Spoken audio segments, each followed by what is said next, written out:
سرکار غوثیت مآب کو لوگ سمجھ ہی نہیں سکے. اللہ اکبر. بلکہ اللہ مجھے ایک بات یاد آتی ہے، سرکار غوث پاک تو غوث پاک ہیں، اللہ اکبر، ان کے سلسلے میں جو مرید ہو جائے اللہ اس کے بھی بال بال میں نور پیدا کر دیتا.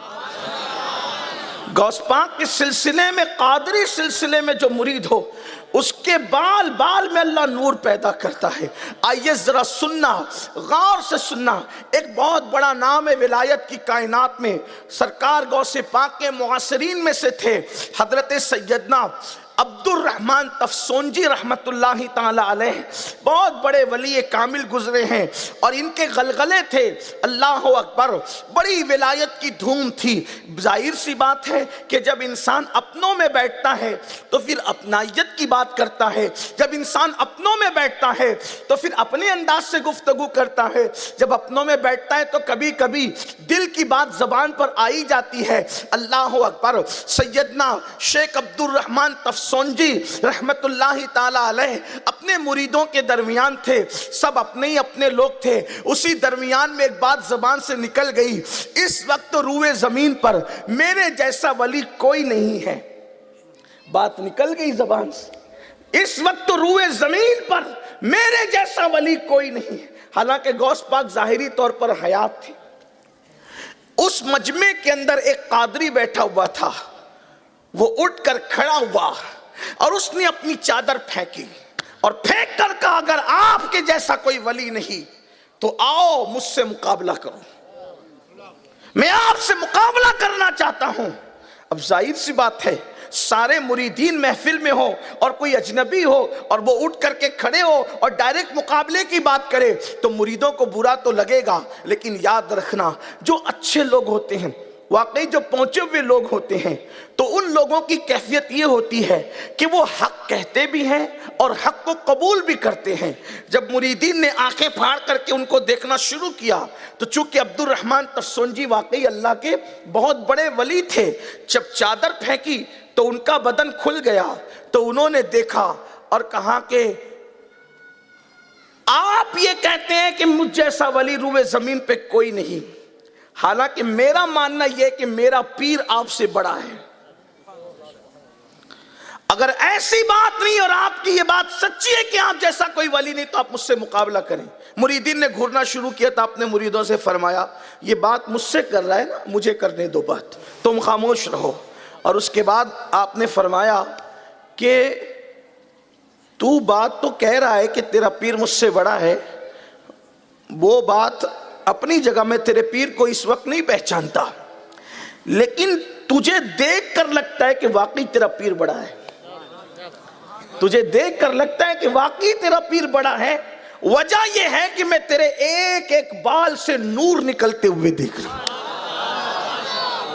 تیرے ایک ایک بال سے نور نکلتے ہوئے دیکھ رہا ہوں. تیرا پیر واقعی بڑا ہے. تو چادر اوڑھ، اپنی گدڑی اوڑھ لے پہلے، اس کے بعد بات کریں گے. کہا نہیں میں قادری ہوں، ایک بار ہم جو اتار کے پھینک دیتے ہیں پھر دوبارہ اس کو اوڑا نہیں کرتے، میں نہیں اوڑوں گا. یہ بات کلیئر ہونی چاہیے. اس کے بعد انہوں نے کہا بھائی تیرے جسم کے ایک ایک بال سے نور نکلتے ہوئے میں دیکھ رہا ہوں، تو گدڑی اوڑھ لے. اس نے کہا اگر بات ایسی ہے تو اس نے وہیں کھڑے کھڑے آواز لگائی اپنی بیوی کو کہ میری گدڑی لاؤ، چادر لاؤ. تو پورے مجمع نے دیکھا کہ ایک ہاتھ آیا چادر لے کر اور اس نے ہاتھ بڑھا کے چادر لے لی. اب تو پورے مجمع کی حیرت کی انتہا نہ رہی کہ کیسا پہنچا ہوا ہے کہ اس کی بیوی بھی اتنی پہنچی ہوئی ہے کہ ادھر سے وہ چادر مانگ رہا ہے اور ادھر اس کو وہاں سے پتہ نہیں کس شہر سے چادر. بھئی اگر شہر دوسرا نہ ہو تو کم از کم دوسرے محلے سے بھی تو چادر آنا کوئی آسان بات نہیں ہے نا. یہ کون سا محلہ ہے؟ موچی نگر. اور موچی نگر اور کوئی دوسرا محلہ یہاں سے ہو ایئرپورٹ کے پاس کا راجو نگر. اب کوئی یہاں سے کہے اپنی بیوی کو ذرا مجھے شال دو ٹھنڈی لگ رہی ہے، وہاں سے دے تو بھی بڑی بات ہے نا. بھئی یہاں سے چھوڑیے، موچی نگر ہی میں سے لوگ بیٹھے میدان میں ہے اور کوئی میدان میں اسی موچی نگر کے محلے میں کوئی اپنے گھر پہ کہے کہ ذرا چادر دو، اور کوئی گھر سے ہاتھ بڑھا کے چادر دے دے تو بھی تو بڑی بات ہوگی نا. لیکن وہاں تو نہ محلہ ہے، نہ علاقہ ہے، نہ گاؤں ہے، نہ قریہ ہے، دوسرے شہر میں گھر ہے، اور یہ دوسری شہر میں محفل کے اندر موجود، اور کہتے ہیں میری چادر دو، اور ہاتھ بڑھا کر چادر دی جا رہی، اور یہ چادر لے کے اوڑھتے ہیں. اب تو سب کو پتا چل گیا کہ اب تو پیر صاحب دیکھ رہے تھے اب تک کہ نور نکل رہا ہے ایک ایک بال سے، اور اب تو سب نے دیکھ لیا کہ یہ کتنا پہنچا ہوا ہے کہ اس کی بیوی بھی اتنی پہنچی ہوئی. تو اس وقت عبد الرحمن تفسنجی نے فرمایا کہ میں نے تجھے دیکھ لیا کہ تو بڑا آدمی، تیرا پیر بھی بڑا آدمی، لیکن مجھے حیرت اس بات پر ہے کہ میں رسول اللہ کے دربار میں جاتا ہوں، حضور کی عدالت میں میری حاضری ہوتی ہے، تو نہ میں نے کبھی تیرے پیر کو جاتے ہوئے ملا، نہ کبھی آتے ہوئے ملا. مثال کے طور پر اگر راجکوٹ کی مسجد کا کوئی نمازی ہو اور ایک ہی محلے میں سب نماز پڑھتے ہوں اور بندہ ہوگا نمازی، تو کبھی جاتے ہوئے تو ملاقات ہوگی، نماز کو جا رہے تو ملاقات ہوگی، یا کبھی آتے ہوئے ملاقات ہوگی. نہ کبھی آتے ملے نہ کبھی جاتے ملے، تو کم سے کم مسجد کے اندر تو ملاقات ہوگی. نہ جو مسجد کے اندر کبھی ملتا ہو، نہ کبھی آتے ملتا ہو، نہ کبھی جاتے ملتا ہو. آپ مجھے بتائیں مسلمانوں، کیا وہ نمازی ہوگا؟ تو حضرت عبد الرحمن تفسنجی نے فرمایا میں تو تجھے دیکھ رہا ہوں کہ تیرے بال سے نور نکل رہا ہے، تو اتنا پہنچا ہوا ہے، لیکن تیرے پیر کو میں نے نہیں پہچانا کہ تیرا پیر کون ہے. تو کہا میرے پیر شیخ عبد القادر جیلانی غوث اعظم ہے. تو کہا حیرت ہے مجھے، جب میں رسول اللہ کے دربار میں جاتا ہوں، نہ کبھی جاتے ہوئے ملتے ہیں، نہ کبھی آتے ہوئے ملتے ہیں، نہ کبھی محفل میں ملتے ہیں. اللہ اکبر. اس سے پتہ چلا کہ صوفیاء کرام فرماتے ہیں کہ آج بھی روزانہ رسول اللہ کی عدالت لگتی ہے، حضور کا دربار آج بھی سجتا ہے، اور وہ اولیاء اللہ جن کو اس بارگاہ میں حاضری کا موقع ملتا ہے، یعنی ہر ولی کو حاضری کا موقع نہیں ملتا،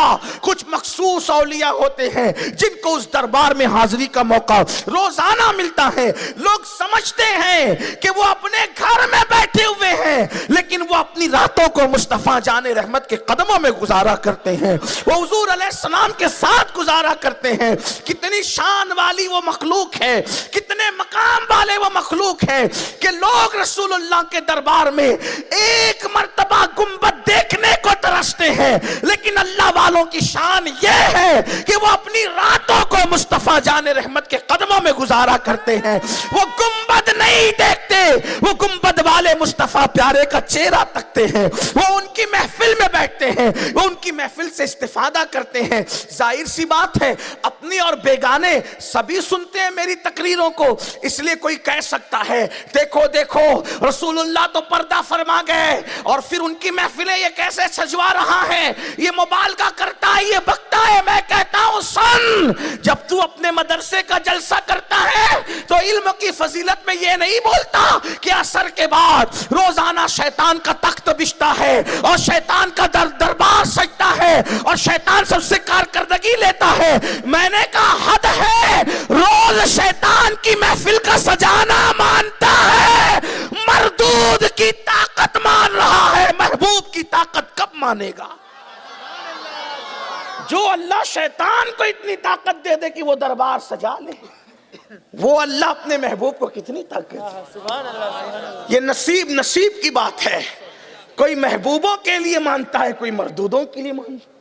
اور ہم تو حدیث میں جس کے لیے آیا سب کے لیے مانتے ہیں، ہم تو قرآن میں جس کے لیے آیا سب کے لیے مانتے ہیں. تو عبد الرحمن تفسنجی کیا کہنے لگے؟ تمہارا پیر نہ کبھی جاتے ملا نہ کبھی آتے ملا.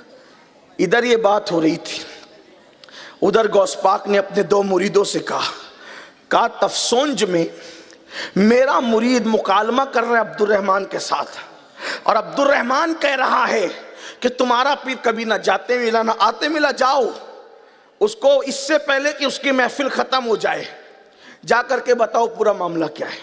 ابھی یہ محفل میں بات ہی چل رہی تھی کہ غوث پاک کے دو مرید آ گئے اور آ کر کہنے لگے آپ کہتے ہیں کہ ہمارے پیر دربار رسالت میں نہ آپ کو کبھی جاتے ملے نہ آتے ملے نہ کبھی وہاں محفل میں ملے.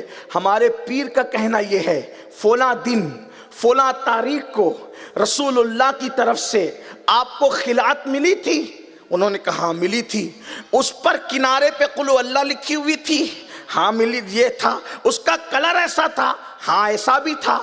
لیکن یہ تو صرف میں جانتا ہوں، میرے سوا کوئی نہیں جانتا۔ تو کہا کس نے دیا تھا پتا ہے؟ تو کہا صرف ہاتھ نظر آ رہے تھے، دینے والا پردے میں تھا۔ تو کہا آپ کہتے ہیں نہ آتے دکھتا ہے نہ جاتے دکھتا ہے، نہ کبھی محفل میں دکھتا ہے۔ ارے جو تمہیں خلعت ملی تھی رسول اللہ کی طرف سے، وہ دینے والے گورے گورے خوبصورت ہاتھ ہمارے پیر شیخ عبد القادر جیلانی کے تھے۔ اور آپ کہتے ہیں نا کہ نہ آپ کا پیر آتے دکھتا ہے نہ جاتے دکھتا ہے، نہ کبھی دربار میں دکھتا ہے، آتے جاتے تم ہو، وہ تو 24 گھنٹے